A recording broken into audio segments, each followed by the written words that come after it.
शाम के जनूबी शहर सवेदा में कई दिनों तक चलने वाली झड़पों, सैकड़ों हलाकतों और फिर इसराइल की जानिब से शामी दारुल हुकूमत दमिश्क समेत सवेदा में हमलों के बाद अब फिलहाल कशीदगी कम हो गई है और मशरिक़ वस्ता में अब ये एक आम बात हो गई है कि पहले इसराइल कोई भी वजह बताकर किसी मुल्क पर हमले शुरू कर देता है, फिर जब वो अपने मुमकिन मकासद हासिल कर लेता है तो फिर अमरीका इस मामले को ख़त्म करवाने का ऐलान कर देता है। इसी तरह शाम में होने वाली हालिया इसराइली बमबारी के बाद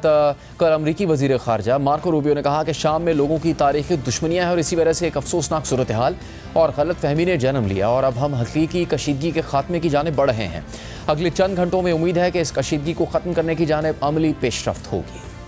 Yeah, it's complicated. Obviously, these are historic, long-time rivalries between different groups in the south-west of Syria, Bedouins, the Druze community, and it led to an unfortunate situation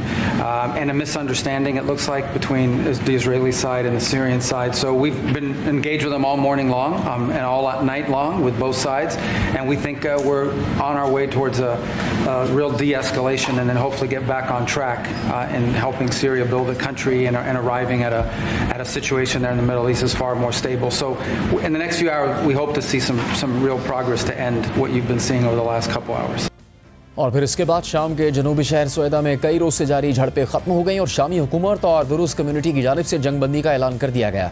इसके बाद इसराइली बमबारी के बाद अपनी कौम से पहली बार खिताब करते हुए शाम के अबूरी सदर अहमद अश-शरा ने इसराइल पर शाम में अफरा तफरी को हवा देने का इल्ज़ाम लगाया और मज़ीद कहा कि सवेदा में शामी फ़ौज और दरूस जंगजुओं के दरमियान झड़पों के बाद दरूस शहरियों का तहफ़्फ़ुज़ उनकी हुकूमत की अव्वलीन तरजीह है। इसराइली रियासत जो हमेशा हमारे इस्तेहकाम को निशाना बनाती रही है और साबिक़ा हुकूमत के खात्मे के बाद से मुसलसल हमारे दरमियान फितना पैदा करने की कोशिश करती रही है, आज एक बार फिर हमारी पाक सरजमीन को ऐसी ना ख़त्म होने वाली अफरा तफरी का मैदान बनाने की कोशिश कर रही है जिसके ज़रिए वो हमारे अवाम की वहदत को पारा पारा कर दे और हमारी असर नौ तामीर और तरक्की की राह में रुकावट बने। ये रियासत हर मुमकिन तरीका इख्तियार कर रही है कि हमारे दरमियान इख्तिलाफात और झगड़े पैदा किए जाएँ, मगर वो इस हकीकत से गाफिल है कि शामी अवाम ने अपनी तवील तारीख में हमेशा तकसीम और अलहदगी को रद्द किया है। मैं ख़ास तौर पर अपने दुरूज़ भाइयों से मुखातिब हूँ जो इस वतन के अहम हिस्सेदार हैं। शाम कभी भी तकसीम नहीं होगा और अपने लोगों के दरमियान फितने की ज़मीन नहीं बनेगा। हम आपको यकीन दिलाते हैं कि आपके हुकूक और आज़ादियों का तहफ़्फ़ुज़ हमारी अव्वलीन तरजीह है और हम दुश्मन को हरगिज़ ये मौका नहीं देंगे कि वो हमारे अवाम को ऐसी जंग में धकेल दे जिसे वो हमारी सरजमीन पर भड़काना चाहता है। एक ऐसी जंग जिसका कोई मकसद नहीं सिवाय इसके कि हमारे वतन को तोड़ा जाए और हमारी कौमी कोशिशों को अफरा तफरी और तबाही की तरफ ले जाया जाए।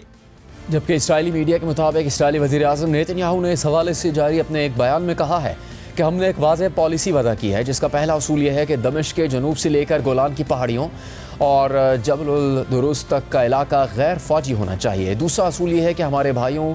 के भाई यानी दरूस कम्युनिटी को कोई नुकसान नहीं पहुंचना चाहिए। नेतन्याहू ने शाम में अहमद अश-शरा की जानिब से ऐलान करदा जंगबंदी के हवाले से दावा किया कि उन्होंने ये जंगबंदी ताकत के ज़रिए ज़बरदस्ती करवाई है। नेतन्याहू ने मज़ीद कहा कि उन्होंने शाम में कार्रवाई की और जहाँ ज़रूरी होगा वो आइंदा भी कार्रवाई करते रहेंगे। इस सारी सूरत हाल पर आज तुर्की के सदर रजब तय्यब एर्दोआन और शाम के अबूरी सदर अहमद अश-शरा के दरमियान एक टेलीफोनिक रब्ता भी हुआ जिसमें तुर्क सदर ने अहमद अश-शरा को यकीन दिलाया कि इसराइली हमले नाकाबिल कबूल हैं और ये पूरे खत्ते के लिए ख़तरा बन चुके हैं। ऐसे में जंग बंदी के बाद अब शाम में क्या हालात हैं, इस हवाले से अल जज़ीरा ने लिखा है कि अहमद अश-शरा का बयान उस वक्त सामने आया जब शामी हुकूमत और दरूज़ रहनुमा शेख यूसुफ जरबो ने सवेदा में एक नए जंग बंदी मुआहदे का ऐलान कर दिया और कहा कि शामी फ़ौज ने वहाँ से इनखला शुरू कर दिया है और रात के वक्त दर्जनों शामी फ़ौजी गाड़ियों को शहर से निकलते हुए भी देखा गया। अल जज़ीरा की रिपोर्टर जीना खज़र ने सवेदा से रिपोर्ट करते हुए बताया कि जुमेरात की सुबह शहर में कशीदगी भरा सुकून छाया हुआ था और ये सुकून बरकरार रहेगा या नहीं ये वक्त ही बताएगा। उन्होंने मज़ीद बताया कि दरूस कम्युनिटी नए शामी हुकाम के हवाले से तकसीम का शिकार है जो दिसंबर 2024 में सदर बशार अल असद के इक़्तिदार से हटने के बाद हुकूमत में आए हैं। जंग बंदी पर इत्तफ़ाक़ करने वाले दरूज़ रहनुमा शेख यूसुफ जरबो ने शाम पर इसराइली हमलों की मजम्मत करते हुए कहा कि शामी रियासत पर हर हमला दरूज़ बरादरी पर हमला है, लेकिन सवेदा शहर के एक और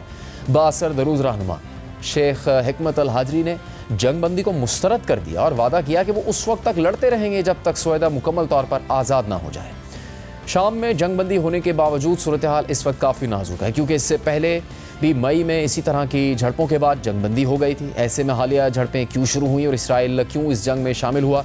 इस पर अल जज़ीरा ने लिखा है कि शाम में हालिया झड़पों का आगाज़ जनूबी सूबे सोएदा में दुरूज़ मुसल्ला गिरोहों और मकामी सुन्नी बदू कबाइल के दरमियान अगवा और हमलों के तबादले से हुआ। फिर जब शामी हुकूमत ने अमन कायम करने के लिए मदाखलत की तो उन दुरूज़ जंगजुओं के साथ झड़पें हुई और मकामी मुबस्सरीन और तज्ज़ियाकारों के मुताबिक शामी फ़ौजियों ने इस दौरान ताकत का गलत इस्तेमाल किया और शामी हुकूमत ने खुद भी सिक्योरिटी फोर्सेस के इक़दामात को गैर कानूनी करार देते हुए तस्लीम किया है, जिसकी वजह से इसराइल को शाम पर बमबारी करने का बहाना मिल गया, जो कि पहले से ही गोलान की पहाड़ियों में शामी सरजमीन पर फ़ौजी अड्डे कायम कर रहा है, जो कि एक गैर फ़ौजी इलाका है। इसी रिपोर्ट में मज़ीद लिखा है कि मकामी ज़राए के मुताबिक जनूबी शाम में होने वाली इन पुरतशद्दुद झड़पों में कम अज़ कम 169 अफराद हलाक हो चुके हैं, जबकि बरतानिया में कायम जंग पर नज़र रखने वाले इदारे Syrian observatory for human rights के मुताबिक हलाकतों की तादाद 360 से ज़्यादा है। इससे पहले अप्रैल और मई में भी शाम की हुकूमती फोर्सेज और मुसल्ला दुरूज़ गिरोहों के दरमियान लड़ाई हुई थी, जिसमें दर्जनों अफराद मारे गए। इसके बाद भी मकामी रहनुमा और मजहबी शख्सियात ने एक मुआहदा किया ताकि कशीदगी को कम किया जा सके और दुरूज़ जंगजुओं को नए शामी इंतज़ामिया में बेहतर तरीके से शामिल किया जा सके। वाज़ेह रहे कि शाम में खाना जंगी के दौरान दुरूज़ कम्यूनिटी ने अपनी अलहदा मिलिशियाज़ कायम कर ली थी और सदर बशार अल असद के इक़्तिदार से हटने के बाद दुरूज़ ग्रुप्स सोएदा और इसके आसपास के इलाकों में एक हद तक खुद मुख्तारी के साथ काम कर रहे हैं, जबकि इसराइल शाम के जनूब में अपनी मौजूदगी बढ़ाने की कोशिश कर रहा है और वो इस साल कई बार शाम पर बमबारी कर चुका है। सोएदा की लड़ाई के दौरान इसराइल ने शामी फ़ौज से मुतालबा किया कि वो जनूबी शाम से अपनी फ़ौजें वापस बुलाए ताकि वहाँ एक गैर फ़ौजी इलाका कायम किया जा सके और साथ ही इसराइली ज़मीनी फ़ौजें गोलान की पहाड़ियों में मज़ीद अंदर तक बढ़ रही हैं। दुरूज़ कौन है और इसराइल क्यों उन्हें इतनी अहमियत दे रहा है, इस हवाले से BBC ने लिखा है कि दुरूज़ अरबी बोलने वाली एक मजहबी और नस्ली अक़लियत है जो शाम, लबनान और इसराइल और मकबूजा गोलान की पहाड़ियों में आबाद है। दुरूज़ मज़हब एक अलग अक़ीदा है जिसकी अपनी इनफरादी शनाख्त और तालीमात हैं। दुनिया भर में दुरूज़ कम्यूनिटी की आबादी तकरीबन 10 लाख है, जिसमें से निस्फ शाम में रहती है, जहाँ वो कुल आबादी का तकरीबन 3% है। इसराइल में दुरूज़ कम्यूनिटी को अमूमी तौर पर इसराइली रियासत का वफ़ादार तस्वुर किया जाता है, क्योंकि वो इसराइली फ़ौज में खिदमत भी अंजाम देते हैं। इसराइली मरकज़ी इदारा बराए शुमारियात के मुताबिक इसराइल और मकबूजा गोलान की पहाड़ियों में तकरीबन 1,52,000 दुरूज़ अफराद रहते हैं, जबकि शाम के सियासी निज़ाम में दुरूज़ कम्यूनिटी तारीख़ी तौर पर एक नाजुक मकाम पर रही है और शाम की तकरीबन 14 साला खाना जंगी के दौरान दुरूज़ कम्यूनिटी ने जनूबी शाम में अपनी खुद मुख्तार मिलिशियाज़ कायम कर रखी थी। दिसंबर 2024 में बशार अल असद के इक़्तिदार से हटने के बाद दुरूज़ कम्यूनिटी ने जनूबी शाम पर रियासती कंट्रोल मुसल्लत करने की कोशिशों की मज़ाहमत की। अगरचे शाम में दुरूज़ अफराद नए शामी हुकाम के बारे में मुख्तलिफ राय रखते हैं, कुछ मोहतात हैं तो कुछ उनकी मुकम्मल मुखालफत करते हैं, लेकिन ज़्यादातर अफराद सोएदा में शामी सिक्योरिटी फोर्सेस की मौजूदगी के ख़िलाफ़ ही हैं और शामी फ़ौज में शमूलियत से इनकार करते हुए अपने मकामी मिलिशियाज़ पर इन्हिसार करते हैं। रिपोर्ट में मज़ीद लिखा है कि बशार अल असद के अचानक इक़्तिदार से हटने के बाद इसराइल ने शाम की सरहद के करीब दुरूज़ बरादरी से राब्ते बढ़ाना शुरू कर दिए ताकि शाम की अक़लियतों के साथ इत्तेहाद कायम किया जा सके। इसराइल ने ख़ुद को इस खत्ते में अक़लियतों का महाफ़िज़ ज़ाहिर करना शुरू कर दिया है, हालांकि वो शाम में फ़ौजी ठिकानों और सरकारी अफवाज पर हमले भी कर रहा है। मई में फ़िरका वाराना झड़पों के दौरान इसराइल ने दमिश्क में सदारती महल के करीब फ़ज़ाई हमले किए थे और उस वक्त भी इसराइल ने कहा था कि ये दुरूज़ कम्यूनिटी पर हमलों के ख़िलाफ़ एक वार्निंग है। तहम शाम और लबनान में बाज़ दुरूज़ रहनुमाओं ने इसराइल पर इल्ज़ाम लगाया है कि वो खत्ते में अपने तौसी पसंदाना अज़ाइम को पूरा करने के लिए फ़िरका वाराना तकसीम को हवा दे रहा है। दूसरी जानिब गाज़ा में भी इसराइली हमले बिला तातुल जारी हैं और आज सुबह से होने वाले इसराइली हमलों में अब तक कम से कम 29 फ़लस्तीनी शहीद हो चुके हैं, जबकि आज इसराइली फोर्सेस ने गाज़ा के वाहिद कैथोलिक चर्च को भी निशाना बनाया, जिस पर सख्त आलमी रद्दअमल सामने आने के बाद इसराइली वज़ारत ख़ारजा ने माफ़ी भी मांगी। दी गार्डियन के मुताबिक इसराइली हमले में गाज़ा की वाहिद कैथोलिक चर्च को निशाना बनाया गया, जिसके नतीजे में 2 अफराद मारे गए और कई ज़ख्मी हुए हैं, जिनमें चर्च का पादरी भी शामिल है। इस चर्च में जंग से मुतासरा ईसाई और मुसलमान शहरी बशमूल माजूर बच्चे भी पनाह लिए हुए थे। यरूशलेम के लातीनी पेट्रियार्केट ने इस हवाले से एक बयान में कहा है कि आज सुबह इसराइली फ़ौज के एक हमले के नतीजे में होली फैमिली कंपाउंड को निशाना बनाया गया, जिसमें 2 अफराद मारे गए और चर्च के अर्जेंटाइनी नजाद पादरी गैब्रियल रोमानेली मामूली ज़ख्मी हुए हैं। रिपोर्ट में मज़ीद लिखा है कि साबिक़ पोप फ्रांसिस जंग के दौरान पादरी रोमानेली को रोज़ाना फ़ोन करते थे और ये सिलसिला 9 अक्टूबर 2023 को शुरू हुआ था।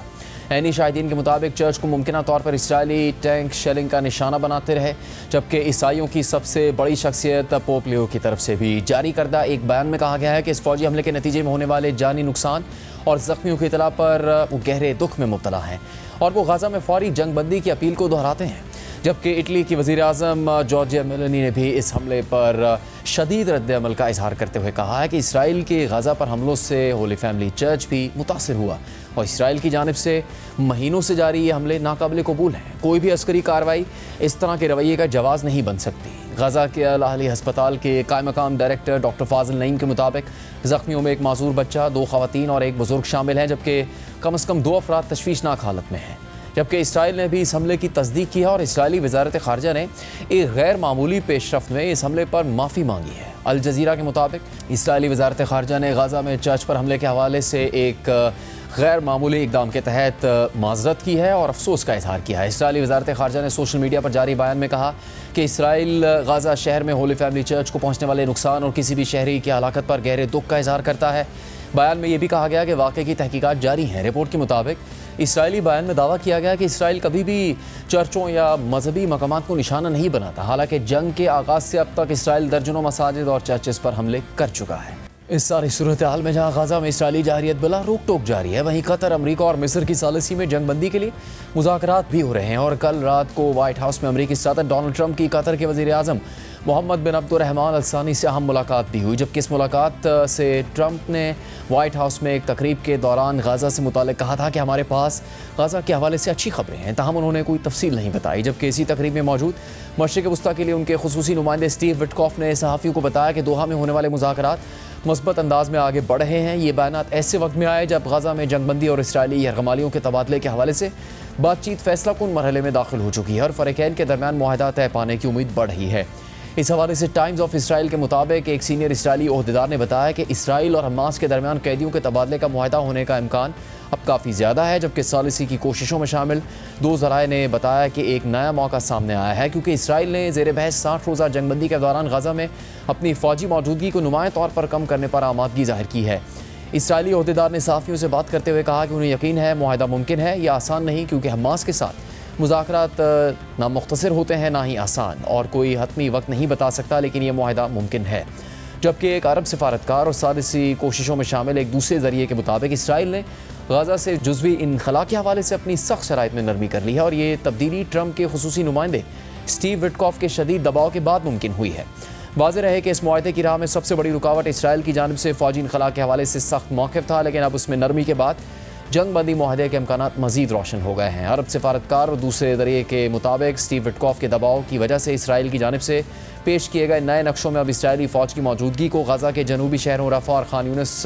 को तकसीम करने वाले नाम नहाद मोरा कॉरिडोर में बरकरार रखने का कोई मनसूबा शामिल नहीं है। रिपोर्ट में मज़ीद लिखा है कि इसराइल ने रफ़ा में अपनी फ़ौजी मौजूदगी के दायराकार को कम करने पर भी आमादगी ज़ाहिर की है, जहाँ वो एक मतनाज़ ह्यूमैनिटेरियन सिटी कायम करना चाहता था। इस मंसूबे के तहत गज़ा की आबादी को इस मखसूस इलाके में मुंतकिल किया जाना था, जहाँ दाखिले के वक्त उनकी जाँच पड़ताल की जाती और फिर उन्हें वहाँ से बाहर जाने की इजाज़त ना होती, ताकि इसराइल गज़ा से लोगों की हिजरत की हौसला अफजाई कर सके। अरब सफारतकार का कहना था कि गज़ा से इनखला के लिए इसराइल की ताज़ा तजवीज़ मुमकिन तौर पर इस मंसूबे पर अमल दरामद की सलाहियत को महदूद कर देगी। तमाम अरब सफारतकार का यह कहना है कि फ़रीक़ैन को अब भी 2 अहम नुकात पर इत्तेफ़ाक़ राय हासिल करना बाकी है, जिनमें गज़ा में इंसानी इमदाद की तकसीम का तरीका और जंगबंदी के दौरान रिहा किए जाने वाले फ़लस्तीनी कैदियों की तादाद और शनाख्त के मामलात शामिल हैं।